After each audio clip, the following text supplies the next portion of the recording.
getirmeyi bana.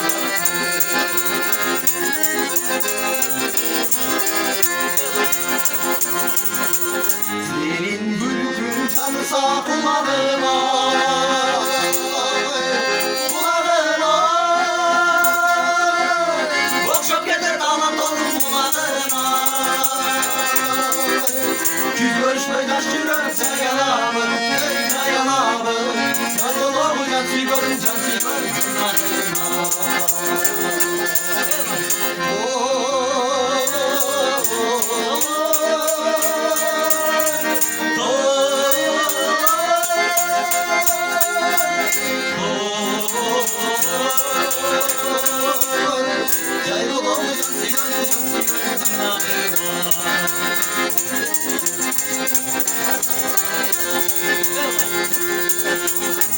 Olur olur toynağımız çıkmayı tezde bizim oğlanız tahsinde geçer.